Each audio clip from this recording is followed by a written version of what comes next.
الحمد لله رب العالمين وصلى الله وسلم على رسوله الكريم ونبيه الأمين وعلى آله وأصحابه أجمعين.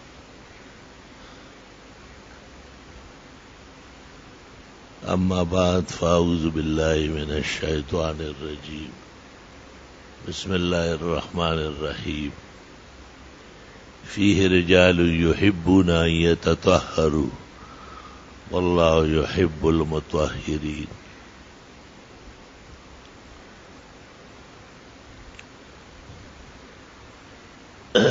وفي الحديث الزكاة طهرة الأموال أخرجه أصحاب السنن. اللهم صل وسلم على عبدك ورسولك ونبيك محمد أحمد وعلى آله وأصحابه وبارك وصل وسلم عليه. اسلام کے قابل قدر تعلیمات میں سے طہارت ہے. ایمان کے ساتھ طہارت شایع نشان ہے، کیونکہ ایمان عقائد صالحہ اور مستقیمہ کا نام ہے، اور عقائد صحیحہ وہ تقاضا کرتے ہیں کہ لوگوں کے اعمال نیک اور صالح ہو،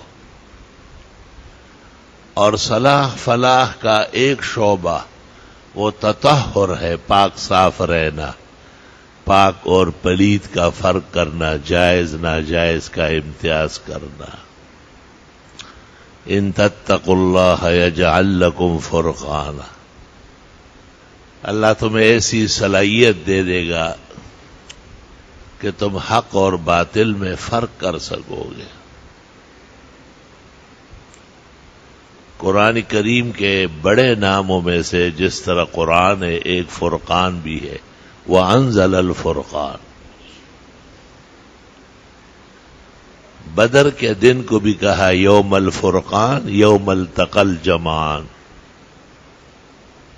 وہ بھی زبردست فرق کا نام تھا، اور ایسا دن تھا جس میں حق ممتاز اور منصور ہوا، اور باطل کو اللہ تعالی نے ہمیشہ کے لیے ذلت دی. اسلام کی فتح اور کفر کی شکست، اس کو یوم الفرقان کے عنوان سے یاد کیا ہے. حدیث میں ہے، جناب نبی کریم صلی اللہ علیہ وسلم کی ایک طویل حدیث ہے، اس میں یہ لفظ آتا ہے کہ وہ محمد فرق بین الناس. حضرت محمد صلی اللہ علیہ وسلم کے ذریعے ہی فرق ہوگا. جو آپ کا متبع ہوگا، آپ پر ایمان رکھے گا، وہ مومن صالح سمجھا جائے گا. دنیا میں اس کی پہچان ہدایت ہے، اور آخرت میں اللہ تعالیٰ اس کو مغفرت نصیب کرے گا. وَمُحَمَّدٌ فَرْقٌ بَيْنَ النَّاسِ. اسلامی تعلیمات میں ایمان کا دوسرا رکن وہ نماز ہے، اور نماز بغیر طہارت کے نہیں ہے. لا صلاۃ الا بالطہور ولا صدقۃ من غلول. رواہ اصحاب السنن اے ترمذی وابو داود والنسائی وابن ماجہ وابو یعلا واحمد وابن حبان وکثیر من المحدثین النقادین لہذا المیدان.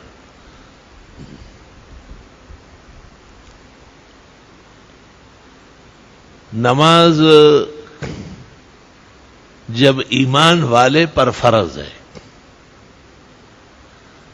جب تک آدمی مومن نہ ہو اس سے نماز کا کوئی تعلق نہیں ہے. گو ایمان کے اندر بھی شرائط ہے، جیسے بلوغ ہے، عقل ہے، کیونکہ نابالغ بچہ جب تک بلوغ کو نہ پہنچے احکام شرعیہ فرض نہیں ہوتے.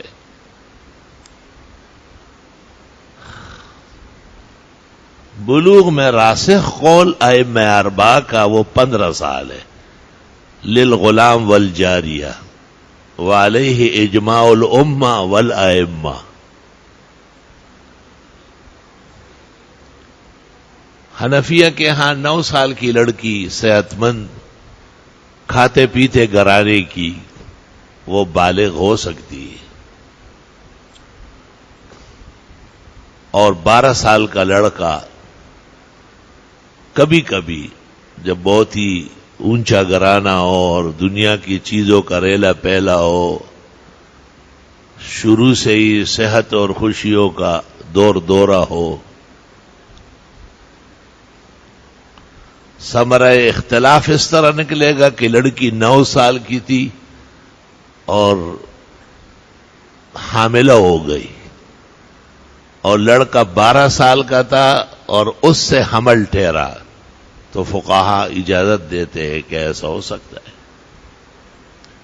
اقل بلوغ للجاریہ 9 سال ہے، وللغلام اور لڑکے کا 12 سال ہے.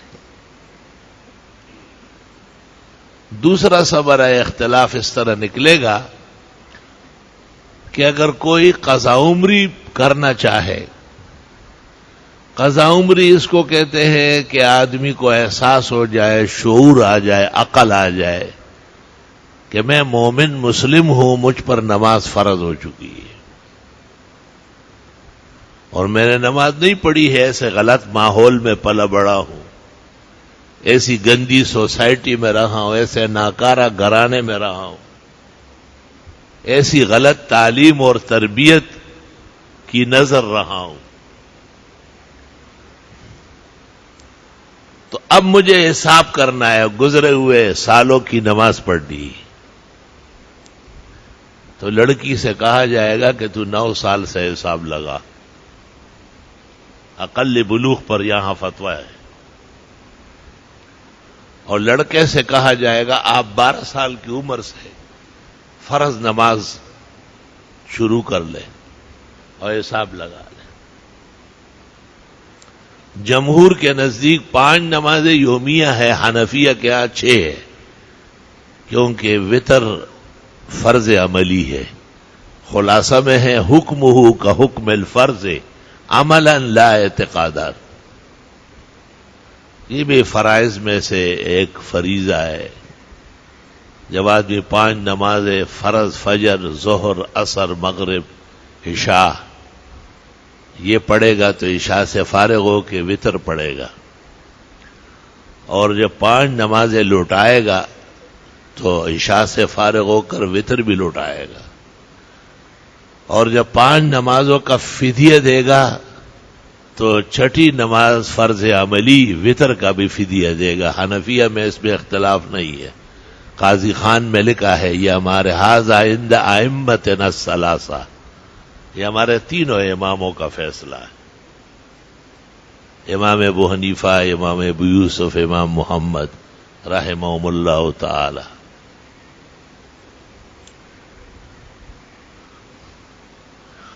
اور عام زندگی میں 15 سال لڑکے کے لیے اور 15 سال لڑکی کے لیے عمر بلوغ ہے. یہ بھی کہا گیا ہے کہ اگر لڑکی صحت مند ہے، تندرست ہے، 9 سال کی ہے لیکن عورت نظر آتی ہے تو پورے روزے رکھے گی. 30 کے 30 روزے مہینہ بھر کے وہ رکھنا فرض ہے. اور اگر 10-11 سال کی ہے، 12 کی کیوں نہ ہو لیکن ہے کمزور، نحیف البدن، جیسے عام طور پر غریب گھرانوں کی بچیاں ہوتی ہے، تو وہ کچھ روزے رکھے، 15 رکھے، 20 رکھے، اس کو دیکھا جائے. لا یکلف اللہ نفسا الا وسعہا. اللہ تعالیٰ نے احکام انسانی توفیق کے مطابق فرض فرمائے. جب 15 سال کے ہو جائے تو پھر پورے کے پورے رکھنے ہوں گے. پھر تو صحت کا یا سلامتی بدن کا لحاظ نہیں ہے، اب تو فرض قطعی کا خیال ہے۔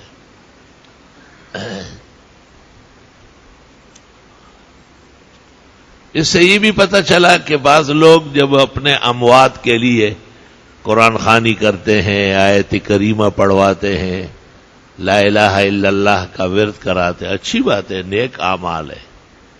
اہل سنت والجماعت کا 1400 سال سے ایمان ہے کہ یہ ابواب البر ہے، نیکی کے خزائن ہے، اور اس کا فائدہ زندہ اور مردہ دونوں کو ملے گا۔ لیکن اس سے بھی تکڑا کام ہے کہ مرحوم کے فرائض، مرحوم کے روزے، ان کا فدیہ دیا جائے۔ وَعَلَى الَّذِينَ يُطِيقُونَهُ فِدْيَةٌ طَعَامُ مِسْكِينٍ، جتنا ہر روزے کا فدیہ ہے، 2 مسکینوں کو 1 وقت کا کھانا یا 1 مسکین کو 2 وقت کا کھانا۔ بخاری شریف میں حضرت انس نے کہا ہے خبزن و لحمن، روٹی اور گوشت کا سالن معتدل کھانا ہے، نہ دال ساگ اور نہ مرغ بروسٹ، نہ اعلیٰ اور نہ ادنا، خیر الامور اوساطها۔ اللہ تعالیٰ نے لوگوں کو میانہ روی تعلیم فرمائی ہے۔ وَكَذَلِكَ جَعَلْنَاكُمْ أُمَّةً وَسَطًا، اللہ تعالیٰ نے تمہیں بھی اعتدال کے لوگ بنائے ہیں، نہ یہود کی طرح افراط ہے اور نہ نصارا کی طرح تفریط ہے، دونوں کے درمیان میں اللہ رب العالمین نے اسلام کو اور پھر اہل السنہ والجماعت کے مسلک کو بنایا ہے۔ امام المتکلمین امام محمد ابن عبد الکریم شہرستانی نے الملل والنحل میں اہل سنت والجماعت کی تعریف اور توصیف میں اسی آیت کو نقل کیا ہے، اہدنا الصراط المستقیم، کہ اللہ ہمیں سیدھے راستے پر چلا۔ سیدھا راستہ اعتدال کا راستہ ہوتا ہے، نہ کسی کے ساتھ ظلم ہو اور نہ کسی کی وجہ سے شریعت کو گھٹایا جائے، شریعت بھی محفوظ رہے اور لوگوں کی توفیق اور وسعت کا بھی لحاظ۔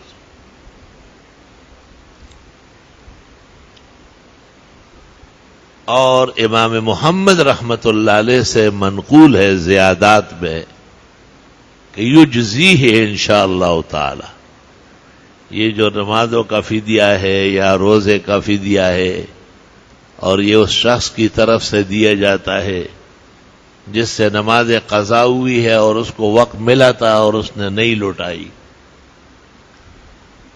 یا جس کے اوپر رمضان شریف کے روزے فرض تھے اور فرض روزے چھوٹ گئے تھے اور دوبارہ قضا کرنا ضروری تھا اور اس نے قضا نہیں کیا، تو یہ نمازیں جو چھوٹی ہوئی ہے اور واجب الفدیہ ہے، یا یہ روزے جو چھوٹ گئے ہیں اور دوبارہ رکھنا تھا اور نہیں رکھے گئے اور ان کا بھی فدیہ واجب ہے، اور خدا نخواستہ آدمی ما توفیق کے گزر گیا اور نہیں ادا کر سکا، پسماندگان ورثاء دیگر نفلی اعمال سے بڑھ کر اس کا اہتمام کرے، مردے کو زیادہ فائدہ پہنچ جائے گا۔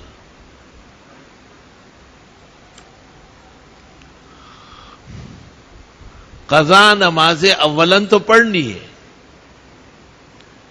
خندق کے موقع پر رسول اکرم صلی اللہ علیہ وسلم اور صحابہ کی گمسان کی رن کی وجہ سے ظہر عصر مغرب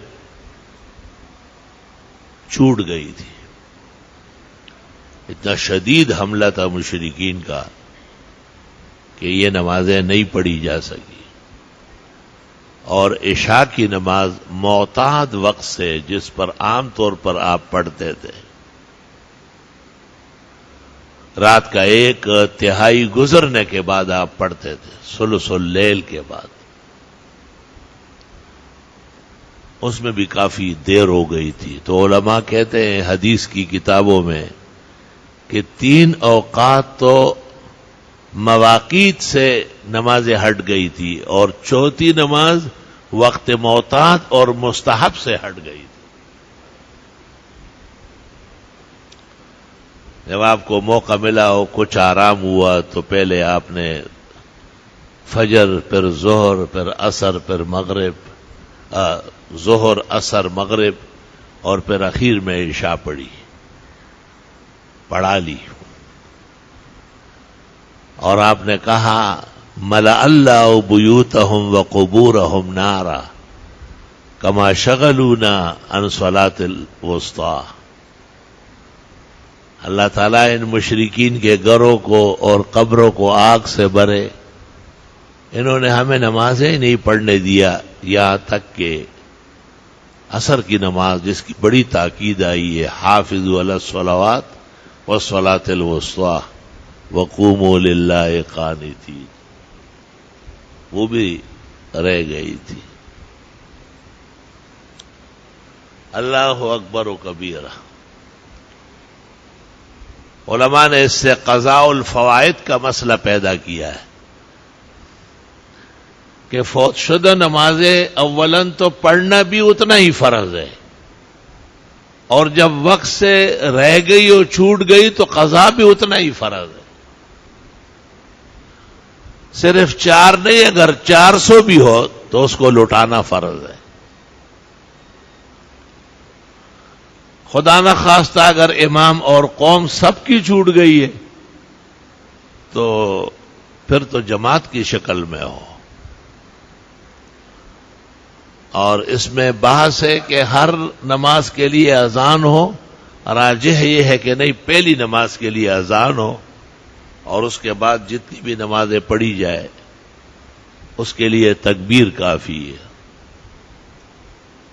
صغیری کبیری شرح منیا، اس میں لکھا ہے کہ آدمی خود بھی جب قضا نماز پڑھتا ہے تو آہستہ آہستہ اللہ اکبر، اللہ اکبر، اللہ اکبر، اللہ اکبر، اشہد ان لا الہ الا اللہ، اشہد ان لا الہ الا اللہ، اشہد ان محمد رسول اللہ، اشہد ان محمد رسول اللہ، حی علی الصلاۃ، حی علی الصلاۃ، حی علی الفلاح، حی علی الفلاح، قد قامت الصلاۃ، قد قامت الصلاۃ، اللہ اکبر، اللہ اکبر. یہاں وقف ہے. لا الہ الا اللہ. فرمایا کہ صالح الجن، نیک جنات اور فرشتے شریک ہو جاتے ہیں، وہ بھی اس کے ساتھ نیت باندھ لیتے ہیں، اور اس طرح ایک منفرد جو اپنی نماز لوٹاتا ہے اس کو جماعت کا ثواب مل جائے گا.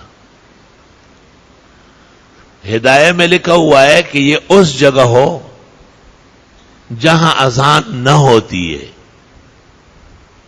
اور اگر محلے میں اپنے گھر پر کوئی لوٹائے تو بس تکبیر کافی ہے. اذان الحی یکفینا، محلے والی اذان کافی ہے، تکبیر کافی ہے. اور اگر ایسی جگہ لوٹائی جاتی ہے، جنگل میں، راستے میں، سفر میں، جہاں آس پاس کسی اذان کا اہتمام نہیں ہے، تو منفرد بھی اذان بھی کہے اور تھوڑی دیر میں پھر تکبیر کہے اور پھر خود ہی اللہ اکبر کر لے، کمال اجر اور ثواب نصیب ہو جائے. لوگ نمازیں اور روزے تو قضا کرتے ہیں اور اس کے لوٹانے کو نہیں سمجھتے ہیں. اس سے بڑھ کر بغاوت اور سرکشی کیا ہوگی؟ بھائی جب جرائم کرتے ہو تو اس کے کفارات بھی یاد کرو نا.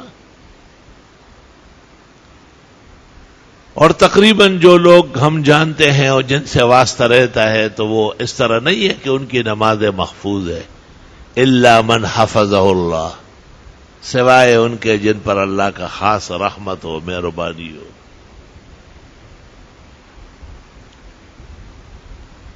اللہ اکبر و کبیرہ. اگر آدمی کو پتہ نہیں چلتا تو فقہا کہتے ہیں پتہ چلا ہے، اپنی عمر کا حساب لگائے کہ کتنے سال کا ہوں میں. احتیاط تو یہ ہے کہ 9 سال کی لڑکی اور 12 سال کے لڑکے کو نماز مامور کر دیا جائے کہ بھئی یہاں سے آپ پر فرائض ہے.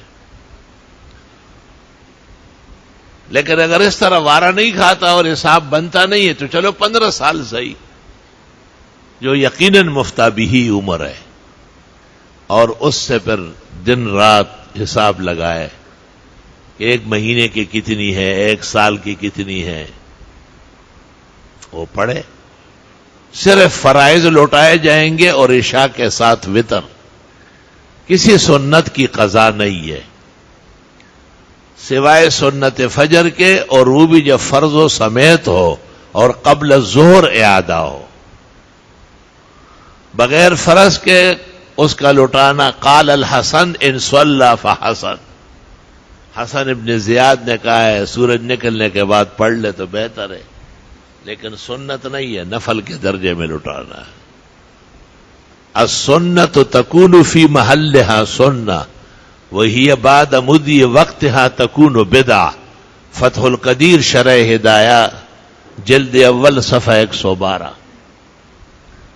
جو چیز اپنے محل میں سنت ہوتی ہے اور سنت کا وقت آپ نے فوت کر لیا تو پھر وہ سنت نہیں رہتی ہے، خطرہ ہے کہ اس سے کوئی اور نقصان والی چیز بدعت بن جائے. اس لیے علماء نے حدیث کی شرح میں اور فقہ کی کتابوں میں وضاحت کی کہ جن فرائض کے بعد مؤکد سنتیں ہیں، جیسے ظہر کے 4 فرضوں کے بعد 2 رکعت سنت مؤکدہ ہے، مغرب کے 3 فرضوں کے بعد 2 رکعت سنت مؤکدہ ہے، عشاء کے 4 فرضوں کے بعد 2 رکعت سنت مؤکدہ ہے. تو فرائض کے بعد بمقدار اللہم انت السلام کما روت عائشہ فی صحیح مسلم، مختصر سی دعا کر کے سنتوں کے لیے قیام کرے. القیام الی السنت متصلا بالفرض مسنون. اگر یہ بیٹھ گیا اور بابو خان تسبیحات پڑھ رہا ہے اور آیت الکرسی پڑھ رہا ہے اور ادھر ادھر دیکھ رہا ہے، کھڑکیاں گن رہا ہے، یہ اب شیطان کا حملہ ہے. فرضوں کے بعد سنتیں چھوڑ کر بیٹھا رہنے والا فقہا کہتے ہیں شیطان کے حملے کے شکار ہے. شیطان یہی کرتا ہے کہ عمل کا نور ختم کرے، اور سنت من حیث السنہ نور علی نور ہے. حضرت اقدس ولی الاولیاء مجدد الزمان شیخ احمد سرہندی ایک مکتوب میں کہتے ہیں نور و سرور بتمامها در سنن مصطفان آنکه آرا بدت بی گوین نور در آن از کجا می آید. نور تو سنت کا نام ہے، جس کو بدعت کا ہے اس میں نور ہوتا ہے، وہ تو محرومی ہے، بد نصیبی ہے. کل بدعت ضلالہ وکل ضلالۃ فی النار. صحیح مسلم. تو یہ مسئلہ بھی درمیان میں پختہ یاد رکھے. ہمارے یہاں اکثر میں دیکھتا ہوں کوئی مہمان غریب آ جاتا ہے تو ہمیں وضاحت کرنی پڑتی ہے، اس کو درخواست کرنی ہوتی ہے کہ آپ نے فرض پڑھ لیے، سنت پڑھ لے. جب سنتوں سے آپ فارغ ہو جائے، شان ورشا کہتے کل نمیر نفسی فمن شاء جلس وصبح ومن شاء راح. سنتوں کے بعد اختیار ہے، جو چاہے بیٹھا رہے، تسبیحات کرے، لمبی دعائیں مانگے، اور چاہے تو چلا جائے. اس زمانے میں مسجد میں سنتیں پڑھنا بہتر ہے. منکرین سنن پیدا ہو رہا ہے. یا ہمارے ایک بزرگ ہیں، وہ اپنے بیٹے کو کہتے ہیں بیٹے سنت پڑھو. کہا حضرت بھی تو نہیں پڑھتے. تو ایک دفعہ میں دفتر میں سنت پڑھنے لگا کہ انہوں نے دروازہ کھولا اور بیٹے کو دکھایا، دیکھو یہ پڑھ رہا ہے یا نہیں. مجھے بہت دکھ ہوا. میں نے کہا ہو. اس پر تو علماء کا اتفاق ہے کہ اس زمانے میں یعنی بعد کے زمانے میں بجائے گھر یا دفتر یا اپنے کمرے کے بعدیہ سنت، بعد والی سنت پڑھنے سے مسجد میں افضل ہے، لیکن علت مختلف ہے۔ حضرت اقدس امام الاصل مولانا انور شاہ صاحب رحمت اللہ علیہ شرح بخاری میں کہتے ہیں لأن التوانی قد ظہر فی الامور، سستی بہت آ گئی ہے۔ یہ اچھی جماعت کے لوگوں کو میں جانتا ہوں، نماز ختم ہوئی، ایک نے دوسرے کو دیکھا، السلام علیکم خیریت، بس شروع ہو گیا۔ دو مشین گنج آپس میں لڑ پڑی، لاؤڈ سپیکر کھول کے اعلان کرنا پڑتا ہے کہ لوگوں کو سنتیں پڑھنے دو، ان کو پتہ نہیں چلتا ہے کہ باتیں ہو رہی ہیں۔ اور یہ وہ گناہ ہے جو اچھے لوگ مرتکب ہیں اس کے۔ بھئی آپ کے ذمہ سنت باقی ہے، آپ دور جا کے پڑھ رہے ہیں، فوراً پہنچو نا۔ نہیں، راستے میں تکلیفیں بھی ہے، راستہ لمبا بھی ہے، بات چیت کا بھی مرض لاحق ہے۔ بعض لوگوں کو مستقل منہ کا باوسیر ہوتا ہے، ایک تو وہ دوسرے عضووں کا باوسیر ہے، اس کے منہ کو باوسیر ہے، ڈھونڈتا رہتا ہے لوگوں کو کہ کوئی مل جائے اور یہ اس کے ساتھ گپ شپ لگا لے۔ اس کے اوقات پہچاننا چاہیے۔ سنت باقی ہے تو پہلے سنتیں پڑھی جائے۔ حضرت مولانا انور شاہ صاحب نے اس لیے کہا کہ آج کل تو دینی امور میں سستی آ گئی، اگر چلا جائے اور سنت رہ گئی ہے تو بڑا سانحہ ہوگا۔ اچھا، یہ بھی ایک مرض پیدا ہوا کہ بس فرض نماز ہو گئی، لوگ سمجھتے ہیں کہ بس ہم فارغ ہو گئے۔ باہر شرع کنز میں ہے کہ قصدن سنتیں نہ پڑھنے والا شفاعت سے قیامت کے دن محروم ہوگا۔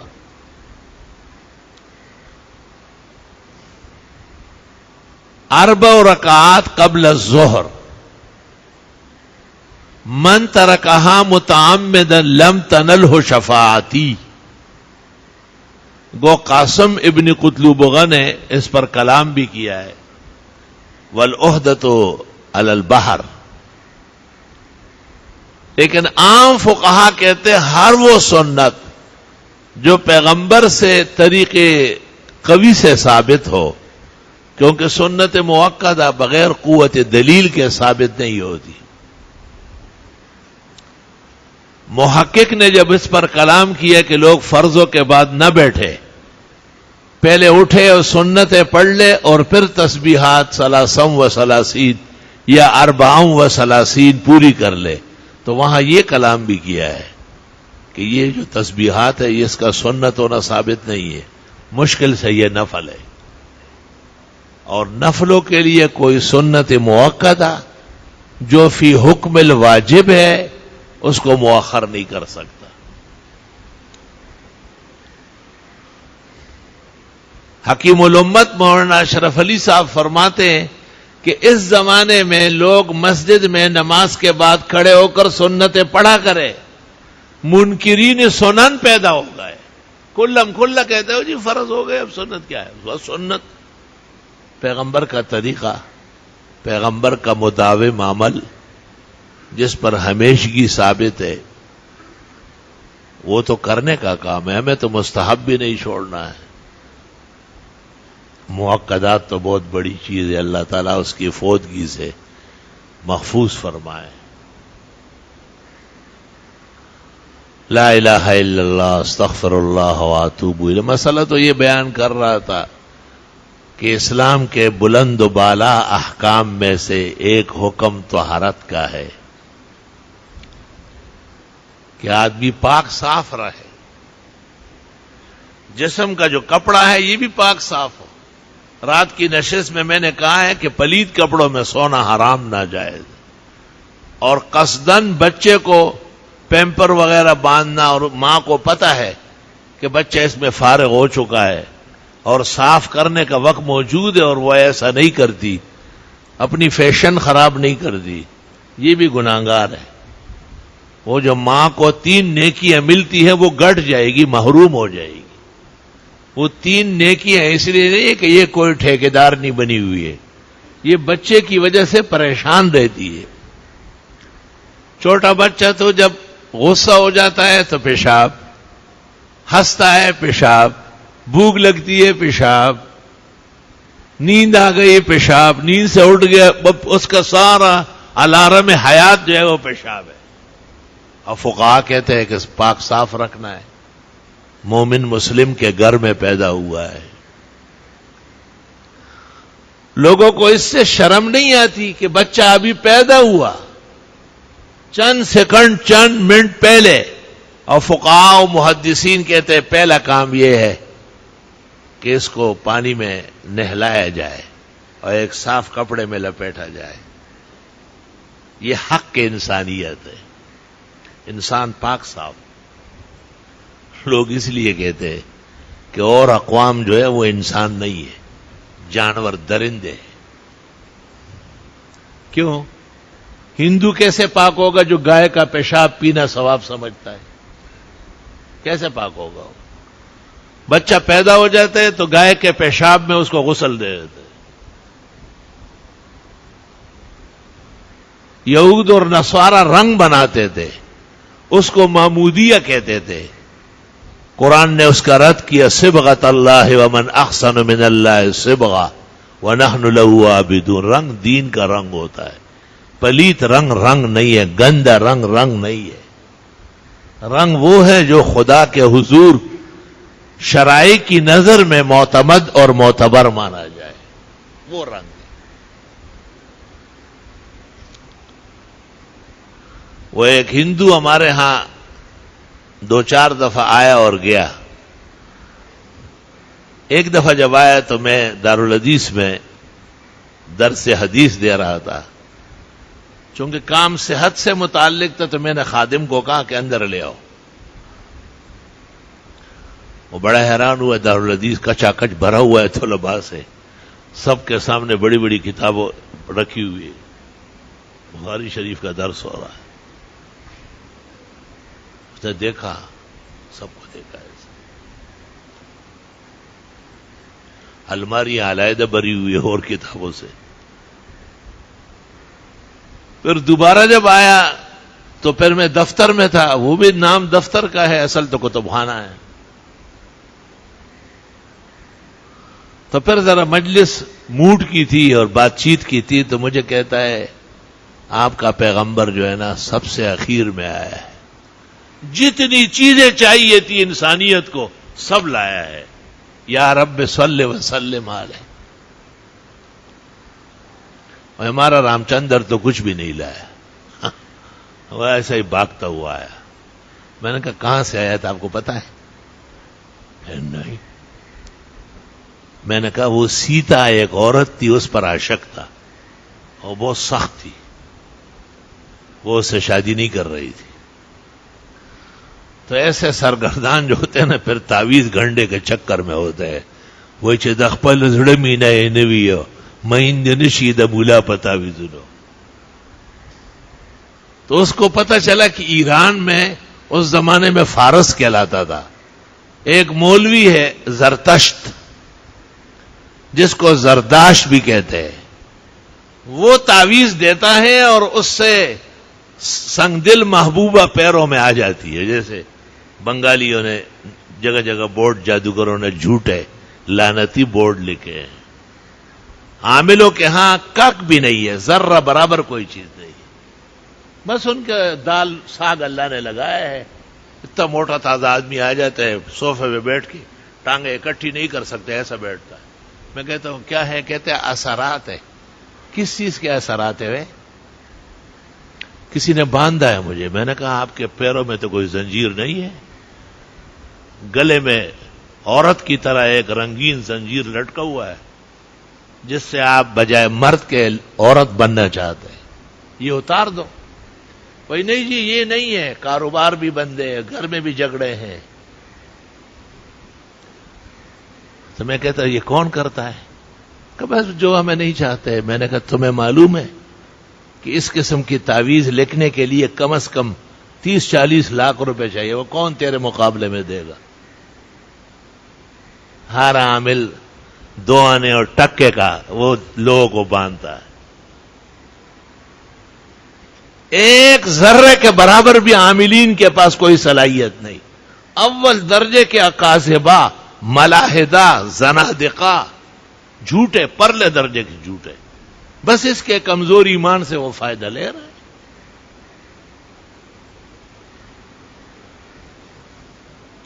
میں نے کہا آپ کو جو اثرات ہے وہ تو جانتے ہی نہیں. 1,24,000 انبیاء علیہ السلام کی سنت داڑھی ہے، وہ آپ کی نہیں ہے، برا اثر ہو گیا. آپ کے پیغمبر نے حکم دیا ہے واف اللحا، داڑیاں بڑی کر لو، آپ نے اس کو ایسا صاف کیا ہے کہ حجام کے دکان میں بھی نہیں ملے گی. تو یہ آثار نہیں ہے آپ پر، برے اور بد آثار، قبیح آثار. پورا 1 گھنٹہ لگتا ہے بھائی سمجھانے میں کہ آپ مومن ہیں، مسلم ہیں، آپ اللہ پر بھروسہ کریں، خیر و شر کا مالک صرف اللہ ہے. پھر کہتے ہیں جی پیغمبر پر بھی سحر نہیں ہوا. میں نے کہا نہیں ہوا ہے. کون کہتا ہے سحر ہوا ہے؟ کہ ہم نے سنا ہے. میں نے کہا قرآن کہتے ہیں وقال الذین ظلموا، یہ کافر اور ظالم کا کہنا ہے، ان تتبعون الا رجلا مسحورا، کہ پیغمبر پر سحر ہوا. مسلمان تو ایسے کمزور ایمان نہیں رکھتے.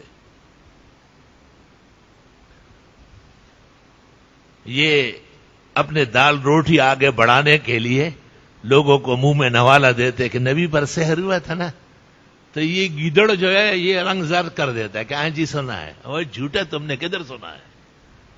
محدثین تو کہتے ہیں ان کان ففی الحبس عن النساء، صرف اتنا ہوا ہے کہ بیویوں سے آپ خفا ہونے لگے تھے کیونکہ انہوں نے مطالبہ کیا، آپ کو پسند نہیں آیا وہ مطالبہ، اور آپ نے ایلا فرمایا، 29 دن ان سے دوری اختیار کی. اسی کو سحرن نبی کے سے تعبیر کیا گیا. پھر کہتے جی آخری 2 سورتیں نازل ہوئی نا. میں نے کہا نہیں، امام بخاری کہتے ایسا کہنے والا جھوٹا ہے. امام بخاری کتاب التفسیر میں قل اعوذ برب الفلق قل اعوذ برب الناس میں یہ نہیں لائے. حضرت کی بیماری کا واقعہ کتاب الطب میں لائے. دنیا میں آدمی بیمار بھی ہوتے، صحت مند بھی ہوتے، طب اور حکمت اللہ نے پیدا کی ہے، لیکن عاملین اس میں شامل نہیں ہیں. ان کے پاس کوئی کمال نہیں. دروغ، جھوٹ، فریب، افتراء، مکر، لبس، اس کے علاوہ ان کا دھندا کسی چیز سے بھی نہیں چلتا. بچو، ایمان بچاؤ، لوگوں کو بچاؤ، اور ان کو اللہ اور اللہ کے دین کے آثار بیان کر لو. عاملوں سے ڈر رہا ہے جی تعویذ، اچھا آپ کو پتہ ہے تعویذ ہو گیا تو پھر تم بھی ایک تعویذ لکھواؤ. عامل کو، اسی عامل کو کہو نا کہ میرے اوپر سحر ہوا ہے اور میرا کام بند ہے، اب جس نے مجھ پر کیا ہے اس کو تم بند کر لو. اس کا باپ بھی نہیں کر سکتا ہے. اوباما کو کیوں بند نہیں کر رہے ہیں؟ جو قوموں کو لڑا رہے ہیں باہر بیٹھ کر، ان کو کیوں بند نہیں کرا رہا ہے؟ جو مسلمانوں کو بیت المقدس کے اندر چل نہیں کر رہے ہیں، ان پر عامل نہیں کر رہے بے غیرت. اور جو کراچی اور ترخم تک فساد اور خون میں پاکستانیوں کو نہلا رہے ہیں، ان ظالموں کے خلاف عمل نہیں کیا جا رہا ہے. یہ کیسے جادوگر ہے لعنتی، کذاب عامل، دروغ گو، پرلے درجے کا دروغ گو. قطعاً اس قسم کے اعمال کسی کے پاس نہیں ہے. اس قسم کے سحر اور جادو کی صلاحیت اللہ نے کسی کو نہیں دی ہے. ہاں، کمزور ایمان کی وجہ سے. بخاری شریف میں عبداللہ ابن عمر کی ایک روایت ہے، ایک نہیں کئی جگہ ہے. وہ فرماتے ان النذر لا يقدم ولا يؤخر. یہ نظریں جو مانتے ہیں نا، منت، منختہ، فرمایا یہ کچھ نہیں کر سکتی. ولیکن اللہ یخرج به من البخیل شیئا. اس طرح اللہ بخیلوں سے کچھ نکال لیتا ہے. اور جی ہم نے نظر مانی ہے, ماشاء اللہ بکرا ایک ہی بکرا لائے, تکڑا نظر مانو 7 تو لاؤ تاکہ طلباء کا کام ہو جائے. ایک ہم کباب بنا کے چکھائیں گے ان کو کیا؟ یہ نظر ہے ان کی. جی نظر مانی تھی کہ امی ٹھیک ہو جائے تو ایک گائے کٹوائیں گے. یہ گائے ہے؟ جی ہاں. اچھا کس چیز کی گائے ہے؟ یہ دم ہے اور سینگے اور آنکھیں ہیں, گوشت نہیں ہے. میں نے کہا ہوا اس کی وجہ سے خدا تمہاری امی کو بچائے گا, ہمیں ڈر ہے کہ آج ہی نہ مار ڈالے اس کو. اور ظالم امی جس سے تم پیدا ہو, عزت اور احترام کا گنجینا ہے, اس کے لیے تو اونٹ کرواؤ. اچھا جی یہ نہیں چلے گی. میں نے کہا یہ تو یہاں تک چل گئی لیکن آگے نہیں چلے گی. امی کو نہیں بچائے گی. اچھا جی. اوہ اب دیکھو کتنے سادے ہیں, اللہ تعالیٰ ان کی سادگی قبول فرمائے.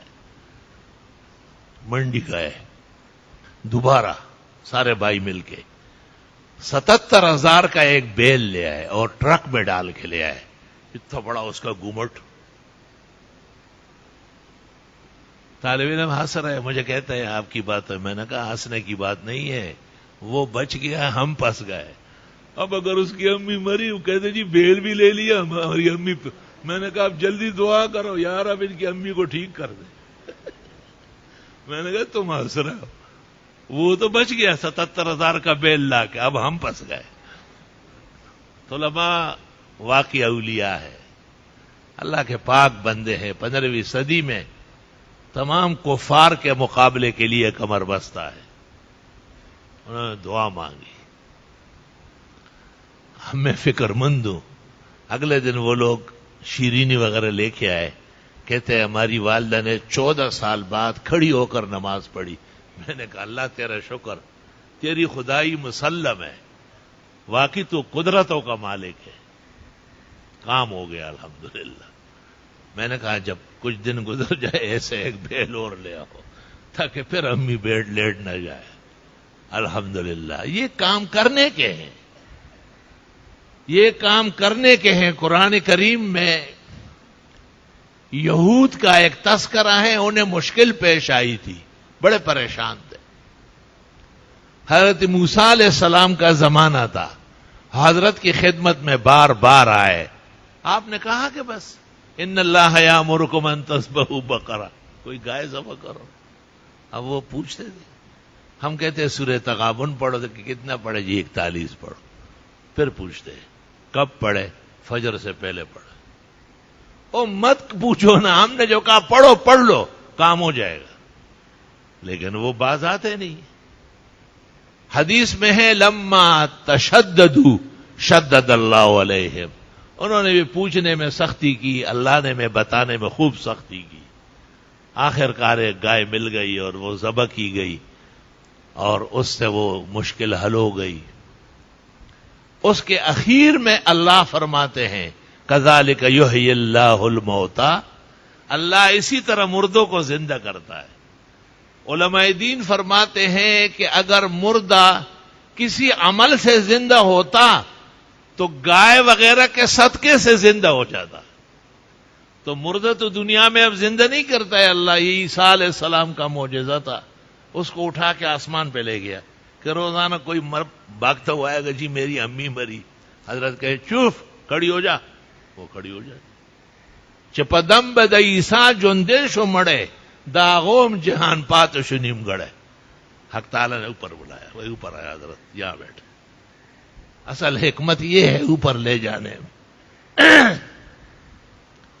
تو علماء فرماتے ہیں کہ صدقات سے بلائیں دور ہوتی ہے, مصیبتیں ٹل جاتی ہے, خیر متوجہ ہو جاتی ہے, شر کے راستے بند. بہت زیادہ فوائد و برکات ہے. میرا موضوع تو طہارت اور تطہر, لیکن کیا کرے, تمنا مختصر سی ہے مگر تمہید طولانی. اگر حق تعالیٰ نے زندگی, صحت, توفیق نصیب فرمائی تو اگلے جمعے کو مزید طہارت کے انواع اور ابواب پیش کروں گا. وآخر دعوانا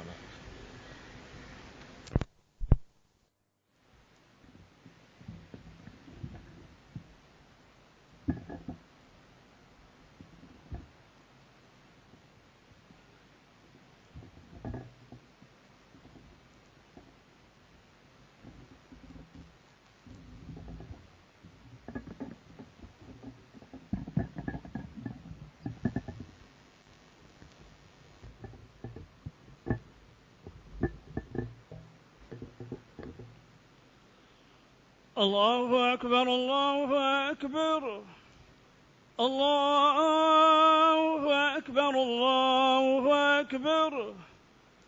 أشهد أن لا إله إلا الله. أشهد أن لا إله إلا الله. أشهد أن محمدًا رسول الله. أشهد أن محمدًا رسول الله. حي على الصلاة. حي على الصلاة. حي على الفلاح. حي على الفلاح. الله أكبر الله أكبر. لا إله إلا الله.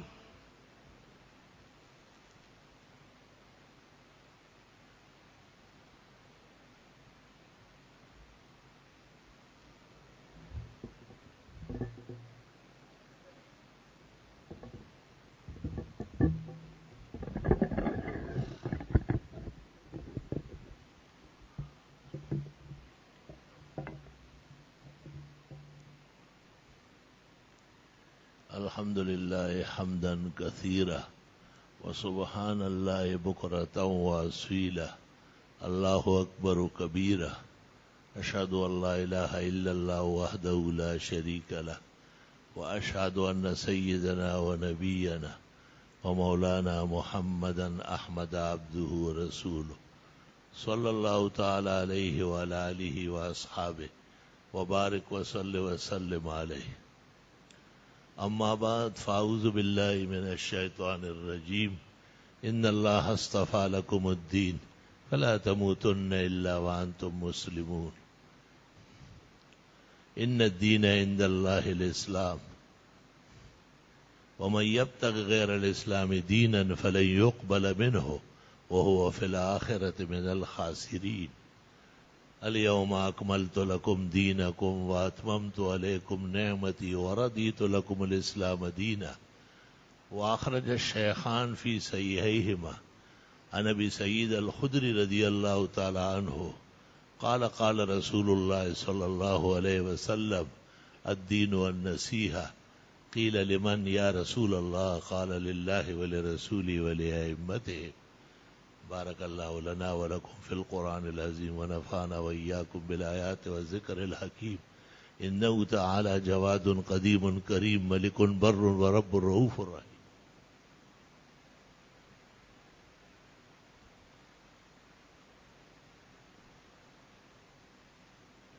أحمدك حمد الحامدين وأشكرك شكر الشاكرين. واللهم صل وسلم على سيد الأولين والآخرين سيد الرسل والنبيين سيد الأولياء والمتقين سيد الغرر المحجلين سيد الشفعاء يوم الدين وعلى آله وأصحابه أفضل الخلائق بعد النبيين ومن بهديهم اقتدى وبآثارهم اقتفى من المفسرين والمحدثين وفقهاء الدين. أما بعد فقد قال النبي صلى الله عليه وسلم الله الله في أصحابي لا تتخذوهم غرضا من بعدي ومن أحبهم فبحبي أحبهم ومن أبغضهم فببغضي أبغضهم خير القرون قرني ثم الذين يلونهم ثم الذين يلونهم. وقال صلى الله عليه وسلم لا تسبوا أصحابي فإن أحدكم لو أنفق مثل أحد ذهبا ما بلغ مد أحدهم ولا نصيفا. إن الله يأمر بالعدل والإحسان وإيتاء ذي القربى وينهى عن الفحشاء والمنكر والبغي يعظكم لعلكم تذكرون.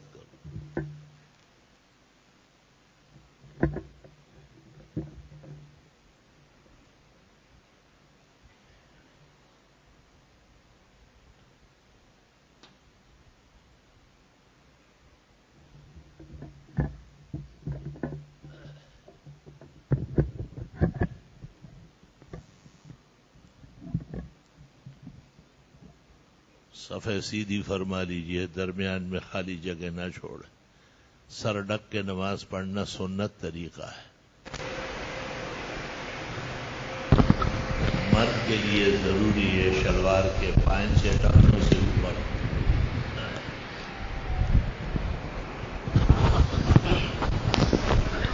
الله أكبر الله أكبر الله أكبر الله أكبر أشهد أن لا إله إلا الله أشهد أن لا إله إلا الله أشهد أن محمدا رسول الله أشهد أن محمدا رسول الله حي على الصلاة حي على الصلاة حي على الفلاح حي على الفلاح قد قامت الصلاة قد قامت الصلاة.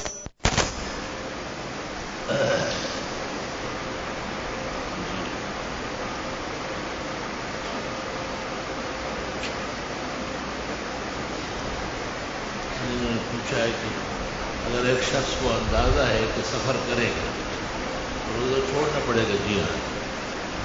پھر اس نے تبلیغی سفر اختیار کیا رمضان میں، اسے روزہ چھوڑنا بھی پڑا، تو اس کا یہ عمل کیسا ہے؟ یہ تو کوئی جاپانی کرتے ہیں. تبلیغ والے تو رمضان میں اس لیے نکلتے ہیں کہ عبادت زیادہ ہوتی ہے. ان کا یہ خیال ہے جو 100% غلط ہے کہ رمضان شریف کے اخیر میں تبلیغ کے لیے جانا یہ بدر اور فتح مکہ پر قیاس کرتا ہے. یہ وام دے کم دے اور ڈب دے کم دے نوزی، کہاں بدر ہو کہاں تبلیغی اور ایونٹ کے ریلے پہلے. لیکن بہرحال ان کا ایک معمول ہے. وہ ایک آدمی نے اشکال کیا ہے، مجھے لکھا ہے کہ اس کا جواب دے آپ، کہ پیغمبر اسلام نے رمضان کے اخیر میں اعتکاف کی فضیلت بیان کی، یہ اس کے مقابلے میں تبلیغ میں جانے کی فضیلتیں بیان کرتے. رائے کے اور تبلیغ کے علماء کو مثبت سوچنا چاہیے کہ کشتی کس طرف ڈوب رہی ہے. لیکن بہرحال عموماً تبلیغی بھائی جو تبلیغ میں نکلتے ہیں وہ ایسے نہیں ہوتے، وہ سفر میں بھی روزہ رکھتے ہیں. سفر میں روزہ نہ رکھنے کی اجازت ہے. وَأَن تَصُومُوا خَيْرٌ لَكُمْ، روزہ رکھ ہی لو، یہ بہتر ہے. إِن كُنتُمْ تَعْلَمُونَ.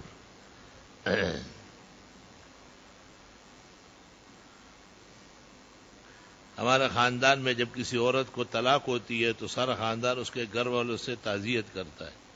اس کی کیا حقیقت ہے؟ تو کیا اس کو مبارکباد دینے چلے جائیں؟ ہاں، جو بات کہی بخدا لا جواب کہی. ایک بچی کا گھر اجڑ گیا، ایک زندگی جو میاں بیوی کی تھی وہ تباہ و برباد ہو گئی. طلاق تو ابغض المباحات ہے، جائز ہونے کے باوجود ناپسندیدہ ہے، کیونکہ اجاڑ ہے، تباہی ہے، خزان ہے. ظاہر ہے دونوں کو غم لاحق کہ لڑکا مجبور ہو گیا ہوگا اور لڑکی والے بھی پریشان ہوں گے، کیونکہ لڑکی طلاق کے بعد داغدار ہو جاتی ہے، اس کے لیے کئی قسم کے خطرات ہوتے ہیں. تو تعزیت تو کی جاتی ہے کہ بھئی اللہ آپ کی لڑکی کو بہتر گھر دے اور اس کی عزت محفوظ فرمائے، اور لڑکے والوں کو جا کے کہ اللہ اس سے بہتر عطا فرمائے.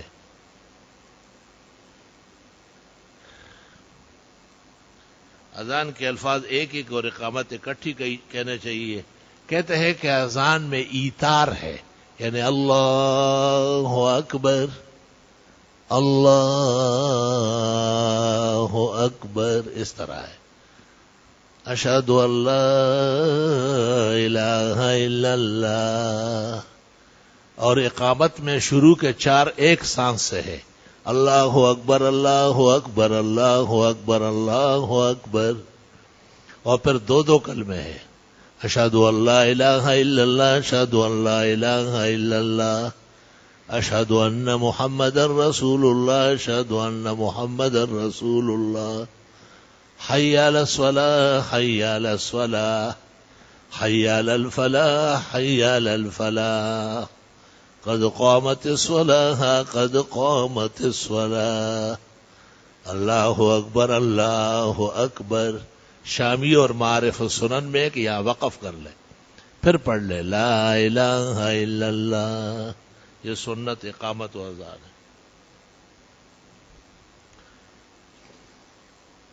شوال کے مہینے میں ایام 20 کے روزے تو رکھنا چاہیے، کیونکہ وہ تو علیحدہ ہے 13, 14, 15 چاند کے. صرف انسائکلوپیڈیا جو کویت سے آیا ہے 200 علماء نے اس میں لکھا ہے کہ شوال کے روزوں کے 6 ہونے کی وجہ سے سخت مذمت اور سلف میں ناپسندیدگی آئی اور جاہل اور بے علم لوگ اس کو رکھنے کا اہتمام کرتے.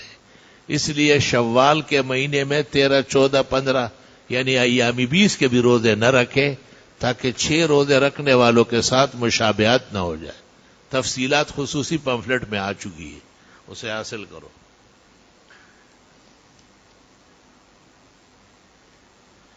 انہوں نے عامر لیاقت کے بارے میں کوئی کچھ پوچھا ہے, اونٹ تیری کون سی کل سیدھی.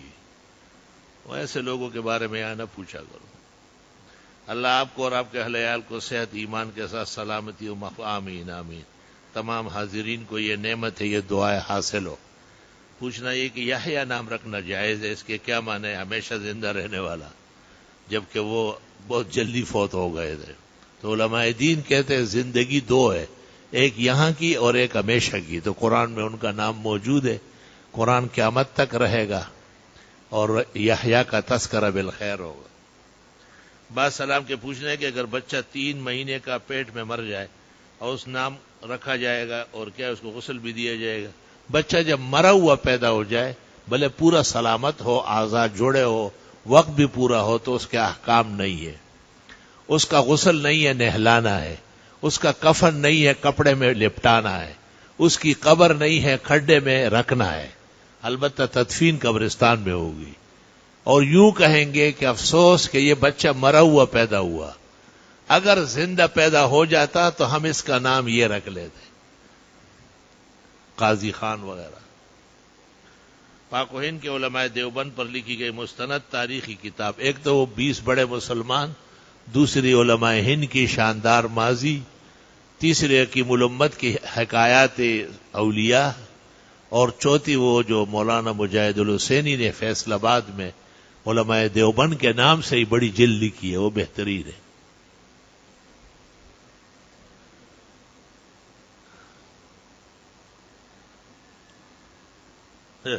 غیر مقلد کہتے ہیں علماء دیوبند کے پاس گئے, 4 مسلک کہاں سے صاحب ہوا, شہاب ہے. ہمارے پاس نہ ہو, اپنے باپ کے پاس پہلے جاؤ. معیار الحق میاں نذیر حسین دہلوی نے صفحہ 8 سے 28 تک چاروں مذہب پر کلام کیا اور ثابت کیا ہے کہ یہ درست اور صحیح ہے. ہمارے پاس نہ ہو, پہلے اپنے گھر میں ڈھونڈو. نواب صدیق حسن کنوجی نے لکھا ہے الحتہ فی ذکر صحاح ستہ, 6 کتابیں جو حدیث کی معتبر ہے, اس کے بارے میں لکھا ہے کہ یہ ایسا ہی معتبر ہے جیسے چاروں مذہب معتبر ہے. ہمارے پاس آ رہے, ہم سے پوچھ رہے. پہلے اپنے گھر میں جا کے دیکھ لو, اپنے من میں ڈوب کر پا جا سراغ زندگی, تو اگر میرا نہیں بنتا نہ بن اپنا تو بن. باقی چاروں مذہب پر مستقل کتابیں بھی آ چکی. زکوٰۃ کا مال دینے سے مدرسے کا محترم اس مال کا مالک بن جاتا ہے؟ نہیں, مالک تو نہیں بنتا, وکیل ہے وہ. زکوٰۃ کی رقم جب محتمم یا سفیر یا نائب کے پاس آئی تو وہ وکیل من قبل طلبہ ہے, اس کے بعد وہ زکوٰۃ نہیں رہی. تاہم احتیاطاً مصالح زکوٰۃ میں صرف کرنا واجب ہے. مسئلہ کچھ اور ہے اور آپ کو پوچھنا نہیں آتا, غلط پوچھ لیا. میں اپنے فارغ اوقات میں آپ کی تفسیر کے آڈیو مکی صاحب کے دروس اور پھر شہاب و شبیر ذوالفقار بھی سنو تاکہ ٹھکانے لگ جاؤ. ایک ساتھی نے منع کیا کسی ایک عالم کو سنو اور نہ بہک جاؤ. نہیں بہکو گے تو نہیں, پیر ذوالفقار سے اتنا ہے کہ تعریف ہے اپنی آ جائے گی. آپ کچھ مجھے پتہ نہیں دبانے کے, کچھ لوگ مجھے دبانے کے در پہ دعا فرمائے. آپ اللہ سے دب جائے تو ٹھیک ہو جائے گی. آپ کوئی لحاف ہے کہ دب جاؤ گے یا روئی ہے کیا؟ ٹھیک ٹھاک انسان ہو, اللہ پر ایمان رکھو. اللہ لا الہ الا ہو وعلی اللہ فلیتوکل المؤمنون. اللہ سے کہو کہ یا اللہ اگر میں غلطی پر ہوں تو میری اصلاح فرما, صراط مستقیم نصیب فرما, اور توبہ استغفار کر لو. اونچی جگہ بیٹھ کے دعا مانگو. اور اگر میں غلطی یہ شخص ظالم ہے اور مجھے تنگ کر رہا ہے تو خدایا آپ کافی ہو جائے.